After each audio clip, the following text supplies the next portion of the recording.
Please welcome moderator Matt McDonnell and the Regulating Carbon panel. I hope everyone has enjoyed what I found to be a very engaging program thus far. By way of introduction, my name is Matt McDonnell. I'm Commission Counsel for the Public Utilities Commission, where I support numerous efforts related to the energy sector, including power system planning, grid modernization, distributed energy resources, demand response, community solar, among other efforts. And I'm joined on stage today by some prominent voices in the carbon regulation space. I should note, unfortunately, we do not have McKenna Kaufman, Chair of the Department of Urban and Regional Planning at the University of Hawaii in Manoa, with us today. So we will miss her perspectives. But in the middle I have, well, to my immediate right, we'll start with Representative Chris Lee, who needs no introduction given his wonderful keynote this morning. Thank you for that. He is currently the chair of the Committee on Energy and Environmental Protection. He also serves on the Consumer Protection and Commerce, Judiciary, Ocean, Marine Resources, and Hawaiian Affairs and Water and Land Committees. Born in Honolulu, Representative Lee grew up in Kailua his entire life, and he attended the Iolani School and later Oregon State University, where he graduated with a bachelor's degree in political science. To his right, Doug McLeod is helping us out today to facilitate what should be an engaging discussion. Doug lives on Maui and has been active in the renewable energy and environmental issues for more than 25 years. He holds a degree in political science from the Johns Hopkins University, as well as a JD from the KU School of Law. He practiced energy and environmental law for a number of years and was a partner in the firm now known as Hush Blackwell. He developed the first feed-in tariff PV project in Hawaii before serving a term as Energy Commissioner for the County of Maui.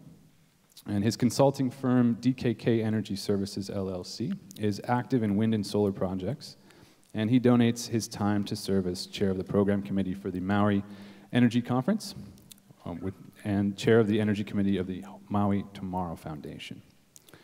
And to his right, Sonia Aggarwal is Energy Innovation's Vice President, leading the firm's Power Sector Transformation and Energy Policy Solutions programs. Sonia directs America's Power Plan, an effort to uncover and spread policy solutions for clean, reliable, and affordable power. She also leads Energy Policy Solutions, determining which policies make the biggest difference for the climate. Previously, Sonia managed an international climate and energy research program and advised clean energy companies. She has a BS from Haverford College in astronomy and physics, and an MS from Stanford University in engineering, focused on energy. So, just to set the table a little bit for today's discussion, without question, Hawaii has taken bold steps towards promoting and adopting clean energy. As we've talked about earlier today, the advent of the Hawaii Clean Energy Initiative 10 years ago helped catalyze action within the power sector, where we now have a 100% renewable portfolio standard by the year 2045. And by 2015's compliance year, renewables had more than doubled, and we now have more than a quarter of electricity sales met via renewable energy sources. While this is significant progress, many have begun to look beyond the electricity sector, and some have suggested the need for a broader, economy-wide approach if the state is to continue to advance its decarbonization efforts. This is evidenced in part by a renewed focus on transportation, where, for instance, Hawaii's mayors have committed to a shared goal of 100% renewable ground transportation by 2045. And also of note was the introduction of House Bill 1991, which sought to establish a carbon tax of $10 for every ton of carbon dioxide emitted from the use of fossil fuel, with a certain amount of the tax collected to be deposited into the Environmental Response Revolving Fund. So with that, I'd like to cede the floor to Sonia to give some initial remarks and help give us some perspective on carbon regulation policies and tools outside of the state of Hawaii. Sonia? Thank you very much, Matt, and everyone for having me here. It's really just a joy to spend a little bit of time here in Hawaii and thinking about the energy transformation with you all, since you are, as others have said throughout the day, really at the leading edge of figuring out the solutions to all of the challenges associated with decarbonization. So it's really great to be here. It's been totally inspiring for me to hear the other presenters throughout the rest of the day today. I mean, there's clearly so many smart people thinking about just the right questions here. So that's really awesome. So what I will do is try to give you some thoughts from an outside perspective. As Matt mentioned, I work on these questions and problems with policymakers across the US in lots of different leading states, as well as in other countries with policymakers who are trying to think about similar challenges and similar solutions to the ones being discussed here, but with different approaches. So what I'll do is try to apply some of the lessons that I have learned and think are important from the work with those other regions. So first, just to start off with a systems way of thinking about how to reduce carbon from the policy perspective. So the first point is just to really keep in mind that all of these policies that are being discussed, that Matt mentioned and that others have mentioned throughout the day, the 100% renewable portfolio standard by 2045, this new initiative around 100% decarbonization of transportation by 2045, the emerging and interesting discussions about the concept of carbon pricing on an economy-wide basis. They're all different approaches to ideally kind of work together in a complementary way to achieve the overall goal of decarbonization and do so affordably and reliably. So just to think about the roles of different policies here. So we like to categorize policies into three broad buckets. One is economic signals. So that's things like that barrel tax on oil imports, or it would be a carbon price is another example. It's to send a signal using pricing that, there are other costs to these resources that have been external and bring those costs in. Then there's performance standards. An example of that is the 100% renewable portfolio standard. And the idea there is that they go sector specific. Because sometimes economic signals may not actually cause the full transformation of a sector. Finally, there's support for R&D, which is a lot of what we've heard earlier today is really innovative approaches to solving some of the electricity system issues, whether it's storage or other technologies. And I'm also excited about the panel that follows this one, where I think it'll also be kind of focused on how do we bring that innovation. So to think about this as a system, you can think that economic signals really help accelerate the uptake of technologies that could then be used to meet performance standards. So they work really well together.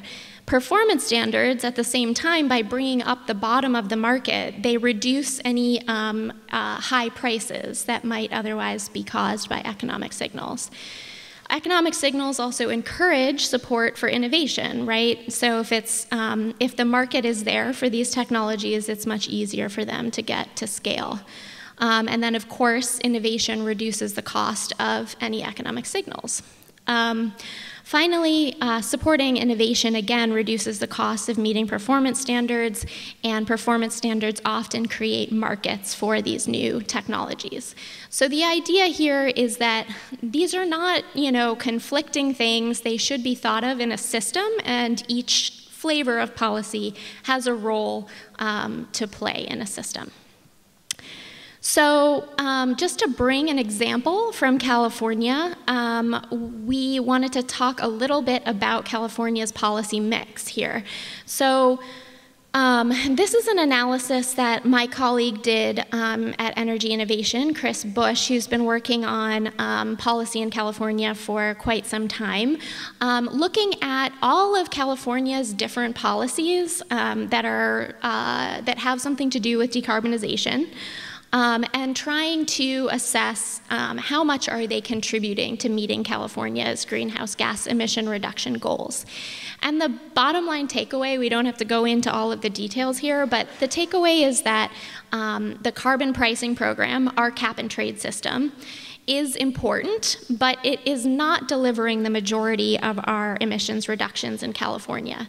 In fact, a lot of sector-specific policies that are designed around how do we find the least cost ways to reduce emissions sector by sector are producing a lot of the emissions reductions. And then the CAP program helps by sort of tying all of that together and making it more efficient, as we talked about on the prior slide. So the bottom line here is that carbon pricing can really help. It can be really important as a source of revenue for programs that will help decarbonize. But I just wanted to go through a little tiny bit of math. I know math maybe is not the most exciting subject, but I'll just do this real quick. So if you took, for example, a $100 a ton carbon price, that would be a pretty monumental impact in the electric power sector because there are alternatives that are available, they're at scale, they're, it's possible to, create a difference in price that drives real change in behavior. But if you look at the transportation sector, you'll see that $100 a ton translates to roughly $1 a gallon. And then fuel is only about a third of the cost of driving. And then, if you think about what options do consumers have to do something different, it's not going to be driven in the same way by a high carbon price, that transformation in the transportation sector. So the idea, again, then, is to look at the whole system, and we always like to talk about following the tons. So think about where are the greenhouse gas emissions coming from, as all of you have clearly been doing very much here. But transportation is a huge piece of the pie, as is, of course, electric power. So just to go through those briefly, and this is again just an outsider's perspective on, from afar, what are we seeing happening on the ground here in Hawaii, and maybe some ideas from other jurisdictions. So of course, it's really impressive and exciting that you guys have been leading on the 100% renewable portfolio standard conversation, which has definitely been taken up by others in other parts of the US and other parts of the world. So that's amazing. And then there's also been some really exciting developments, I think, recently on demand response programs. And those are the types of things, too, that people are just beginning to talk more and more about in other parts of the United States and other parts of the world. It really becomes very much about flexibility to get the carbon benefits out of the renewables that are being deployed. So another direction to go is around aligning utility incentives with the zero carbon future. So whether that looks like some form of performance-based regulation, or if it looks like, paying attention to how the utility is recovering money from ratepayers, and whether those revenue recovery mechanisms are aligned with the zero carbon future. So that's really about trying to make sure that we are doing this in a cost-effective and efficient way that, enables the utility to be on our side driving toward the goal that we want. Then supporting grid flexibility. There's already lots of discussion about electric vehicles and the opportunities from managed charging of those vehicles. Also, the prior panel was talking a lot about supporting storage. The rates can be a really big way to help support storage. And then also expanding demand response. Again, these are all just opportunities for taking advantage of when the renewables are producing. And then I will just go through a little bit on transportation, and then I'll be quiet and we can have more of a discussion. So California has a special exemption from or a special allowance, I should say, from the federal government to set its own vehicle standards. And there are now 13 states that have adopted the greenhouse gas standards for vehicles, 9 states that have adopted the zero emissions vehicle target. These are probably not going to be the binding constraint in Hawaii. I mean, I think you guys are going further faster, but I think it still could be an interesting idea to join that cohort of states, because then it's accessing a market that vehicle manufacturers are already kind of gearing up to address. Then, of course, electric vehicle charging infrastructure planning. I know there's already many discussions going on about that here. I think that's a huge piece of this puzzle. In some ways, Hawaii is at a challenge because it's an island system, and there's a lot of grid flexibility that needs to be found in a relatively small place, but on electric vehicles, it actually may be at more of an advantage than some other places because, there's consolidated driving paths for the most part, and an infrastructure plan could do a lot to enable those resources.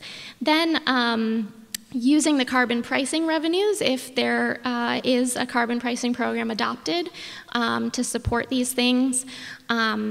Another thing we like to say is if you build it, they will come in transportation. So it's all about trying to create the infrastructure out there and envisioning new ways of getting around and new bike paths with EV fleets with rental companies or more electric shuttles between towns. And then I loved seeing those bikes out there because the last piece I wanted to talk about too was how transformative electric bikes can be because they just make access to biking available to so many different kinds of people. So this is also a really important aspect. So maybe I'll leave it there, and I appreciate the time to share some thoughts from kind of the outside.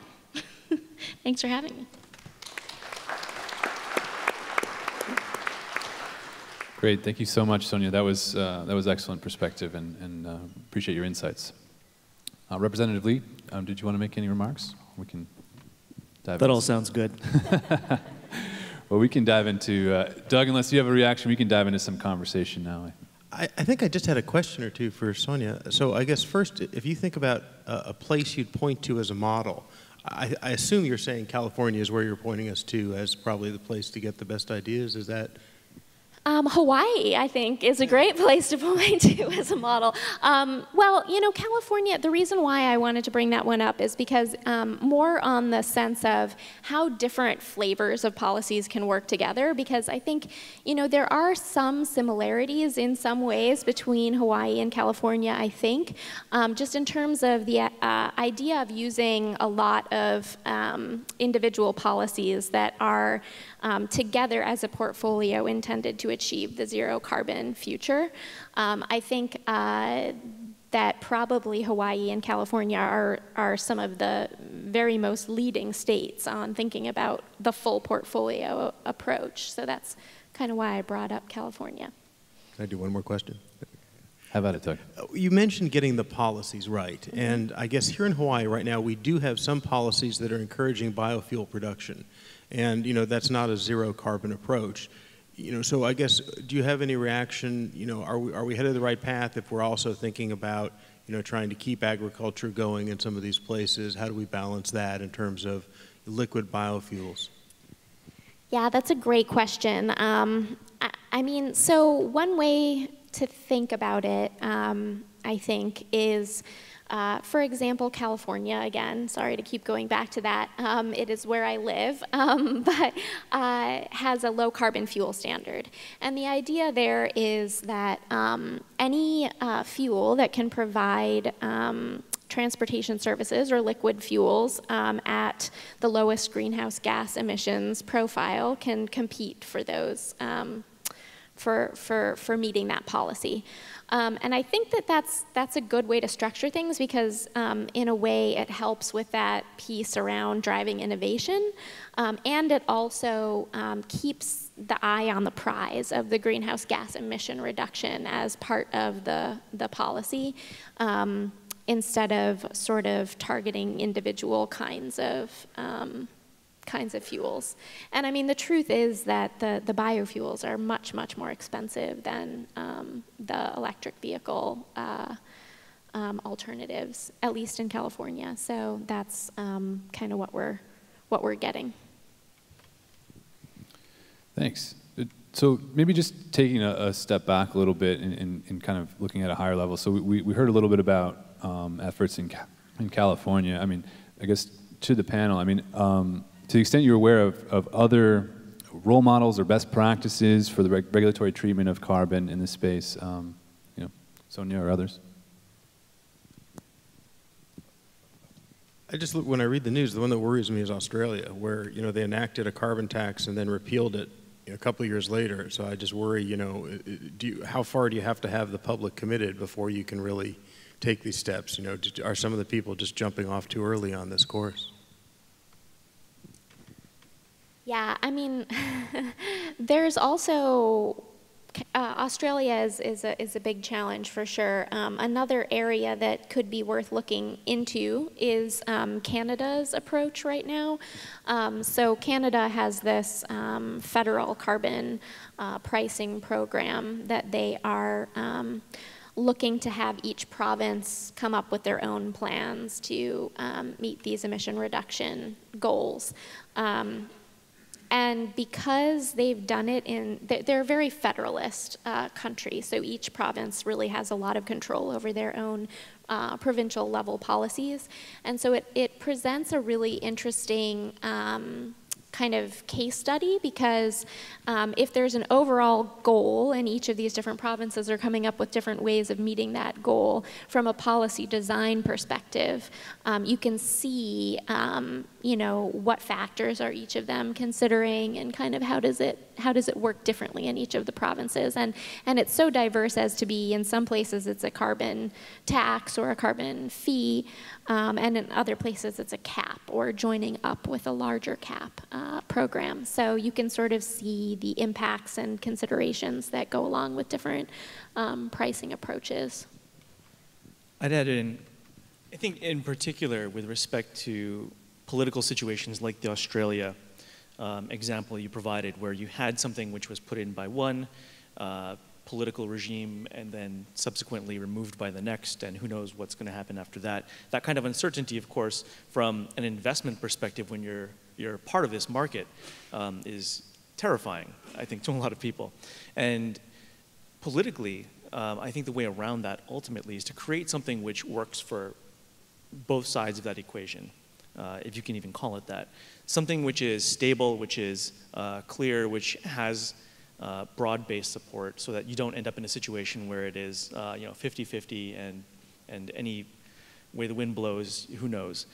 And in this country, at least in the United States, our discussions have been relatively polarized thus far for a number of reasons. One, because we're largely focusing on, up until recently, a carbon tax, which has never been really defined well. Secondly, a cap and trade set of policies which have been somewhat politicized, while supported by, I think, both ends of the political spectrum, depending on the year. And ultimately, nothing has been put in place, I think, that has been well done, both from a policy standpoint as well as sold in a political context.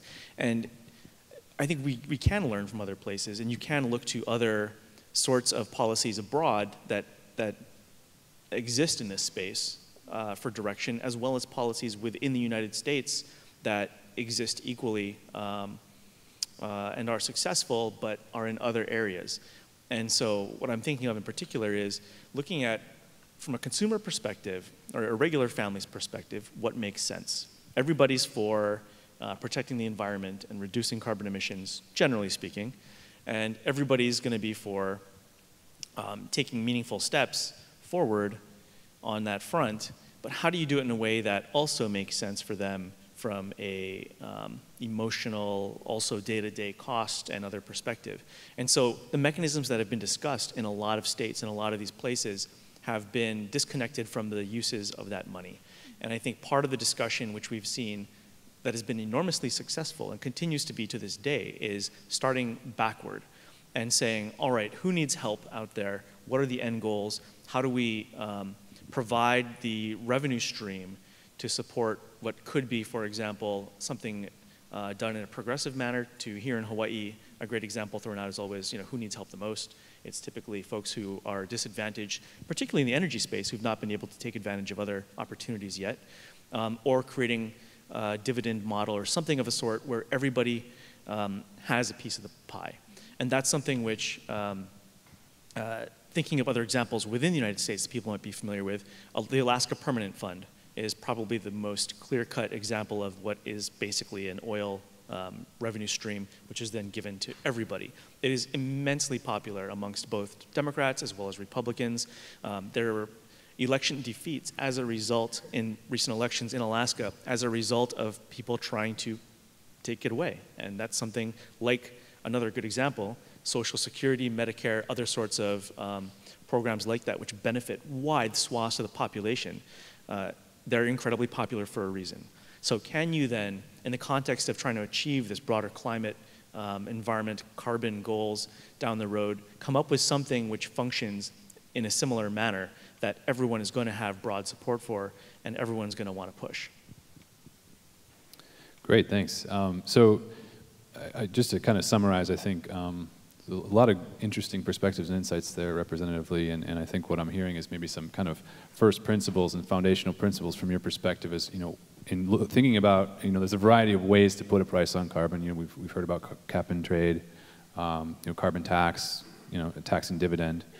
But, in looking at the unique, tailoring this to take into account Hawaii's market size and other characteristics, perhaps something in the carbon pricing framework that maybe lends itself more to a tax and dividend approach might be more appropriate for this jurisdiction. Would that be kind of fair? Is there responses to that? Well, let me throw out a hypothetical scenario. Sure. If you wanted to do this, if you really wanted to do this in the next few years, you'd have to have a very broad conversation about why we're doing it. And I think there's a lot of education which yet needs to happen, should that be the case. I think you need to rope in the business community and other industries to make sure that they're a part of the conversation and a part of that scheme and they're on board. That's something which has not yet happened. But if you looked at the barrel tax, for example, as a mechanism which already exists, it's probably the easiest way to do anything, since it's all-encompassing for fossil fuels coming into the state, as well as just there, so you don't have to create a whole new thing. If you were to take, it generates $45 to $50 million a year. If you were to take $5 or $10 million of that revenue stream, which currently goes to the general fund for the state to pay for roads and schools and everything else, and instead gave it back as a dividend, targeting those folks that need it most, however you define that, or giving back as a benefit to some businesses as well if they're doing good by their community, whatever it is. That's something which I don't think anybody would vote against, because ultimately you're just returning more money to people. Who's going to stop that? And if you were then to create, once that was in place, an escalator to say that every year it's going to go up by a few percentage points or whatever it might be, and all that increase is going to go to continue to build out this portion of the puzzle that goes to that community, or to expand the portions of the community that can access that, to eventually create what might be a much broader dividend type system or support base for investment and businesses and everybody. That's something which I think probably is viable politically, and I think would be at least we haven't done it polling or anything like that, but I think in conversations, in community meetings and hearing from people in the public, is something people actually would probably support.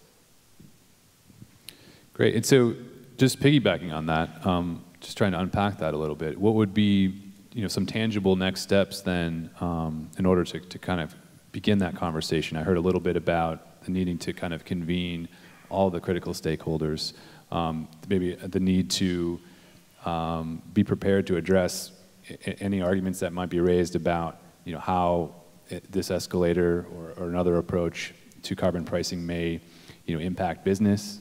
It may make the state less competitive against other states that aren't embracing such an approach. How might one, on the one hand, begin to advance the ball and take some tangible next steps, and B, also begin to address some of the pushback or inevitable arguments that might be raised as a result?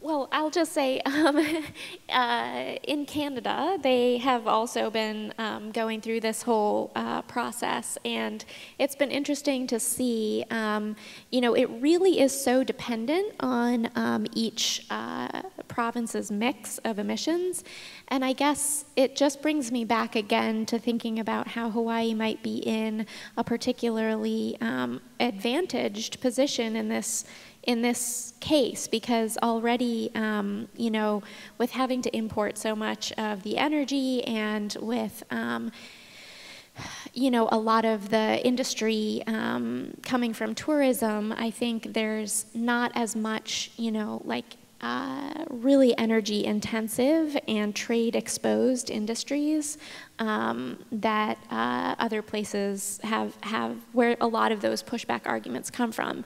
So I guess it just underscores to me that I think it makes sense, everything that you're saying, Representative Lee, and that I think you would probably find a pretty broad base of support for the kind of thing that you are envisioning.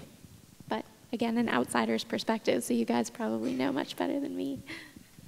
I was just going to add, I completely agree that the barrel tax is probably the logical thing to look at. This is something that really is Hawaii specific and would allow us to really deal with all of the imported fossil fuel, in one location.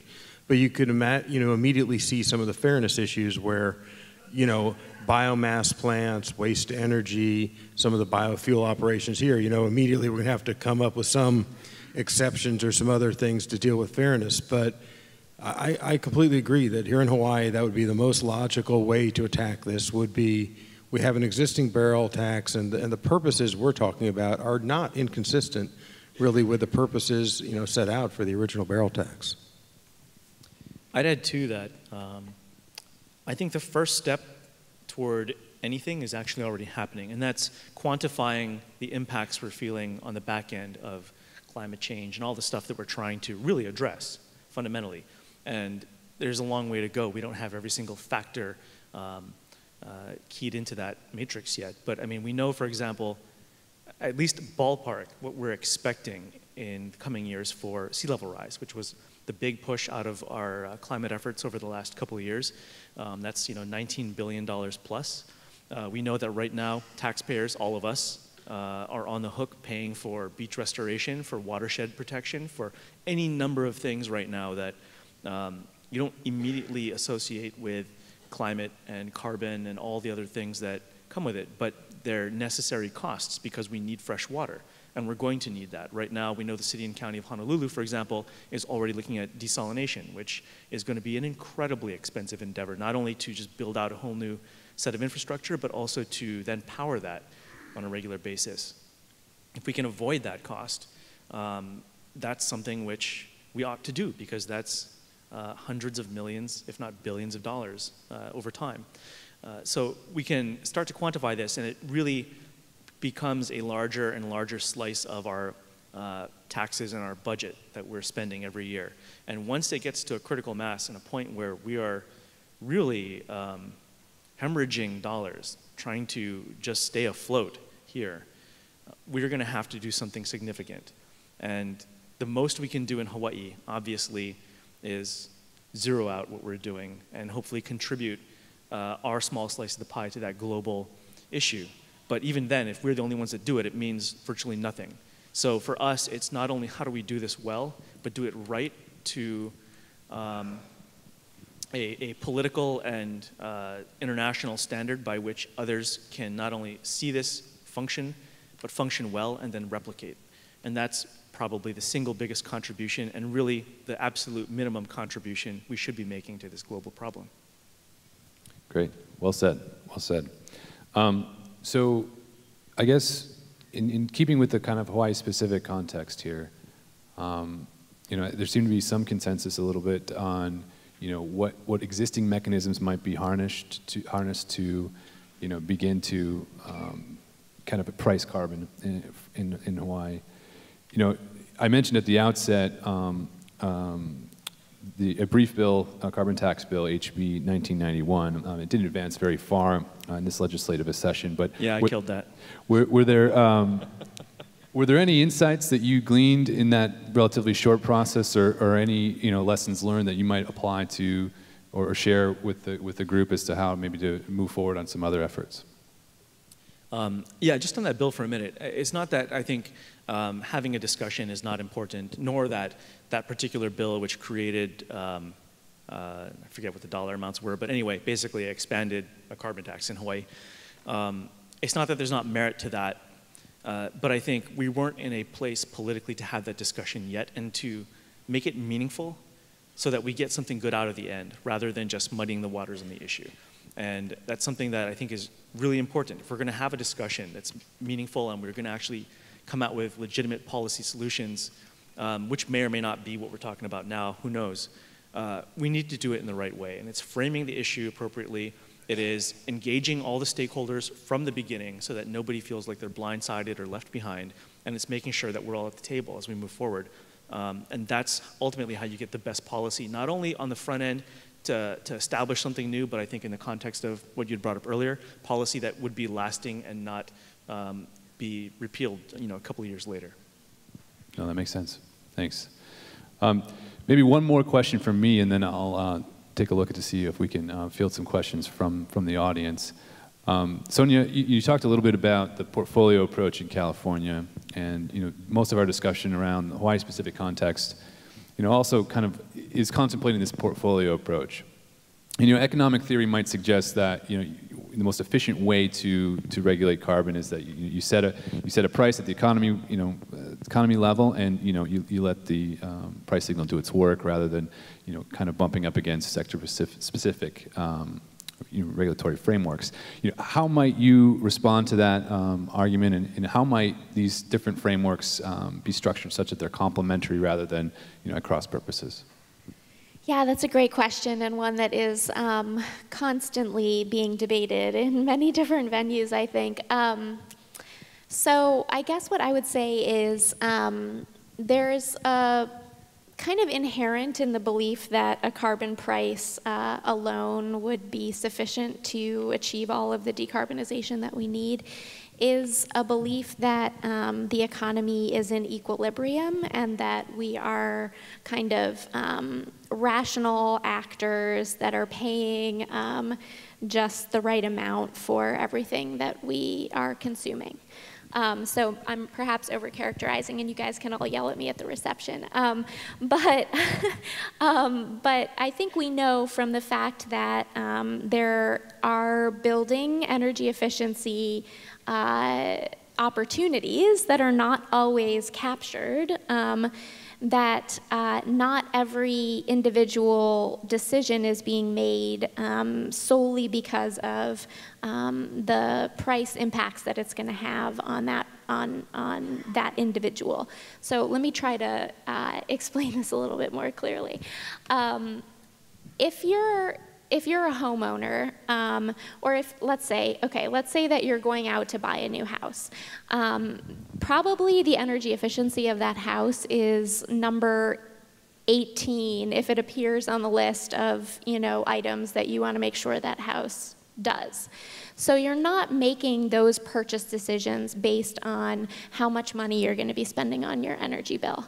So, you know, the same kind of thing is true about vehicles. I think, you know, Teslas aside and like all of the cool new electric vehicles that are coming out and the cool new electric bikes, I think, you know, there are a lot of different considerations that individual consumers probably put above the fuel costs for driving also. So a lot of times the decisions that are being made by individual actors in the economy are not solely based on price and what is going to cause them to pay the very least amount over a 10-year period. So that's why it makes a lot of sense to have policies that help support, you know, and create the structures so that, you know, those choices become easier for consumers to make, easier for businesses to make. So I think that the role of standards is to help make sure that there's high quality products on the market, that there's also you know, options that are going to be pegging on all of those other factors, as well as being clean options that people have access to. So that's my thought on that. Great, thank you. All right, so with the remaining time we have, I did want to get to some of the audience questions, and I appreciate everyone submitting them. So this first question from the audience gets a little bit back toward the kind of conversation we had a little bit about utilization of the barrel tax and dividends there. Now the question is, how about investing barrel tax revenues in zero-emission public transportation? I don't know if somebody wanted to take a stab at that one. I guess so. Okay. I think I said it at the beginning of my talk this morning. I drive a gas car. I'd love to drive an EV, but there's nowhere to plug it in because I park on the street. And you can never tell where the heck you're going to find parking.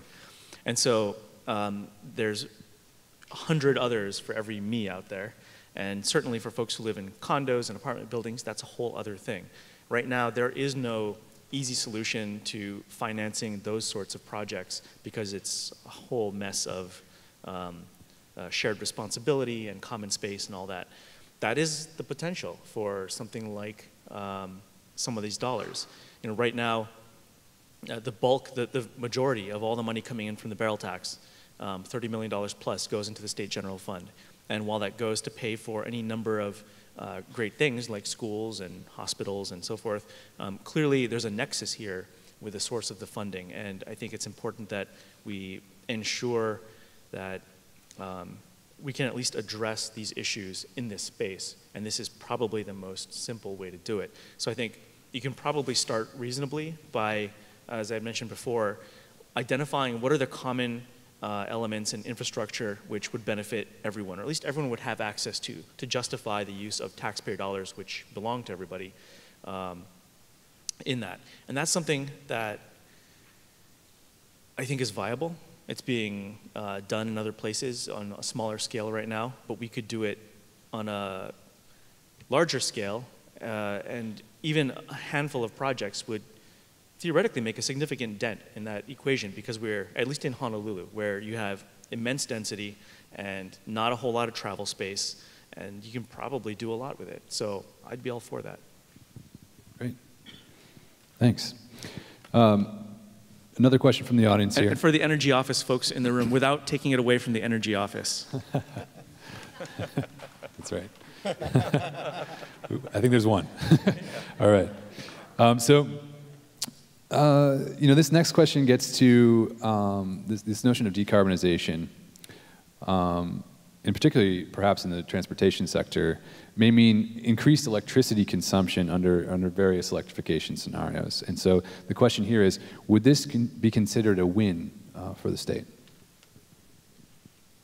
I think you have to. I think that once you say we're on a track to 100% RPS, then we do want to be diverting additional energy use into this path. That's 100%. I mean, none of this solves the air transportation issue, for the time being, but I would just say yes. Yeah, I mean, I would totally agree. I think that again, like there was that nexus in the last question, I think that it's a perfect nexus again, because a lot of the electrification that needs to happen is going to be for end uses that can use that electricity at different times of the day, and coordinating the use of that electricity with when it's being generated by the renewable energy resources is something that people, you know, all around the world are trying to do a better job of. So again, that could be another way that Hawaii could provide an example to a lot of other places who are going to be dealing with the same issue.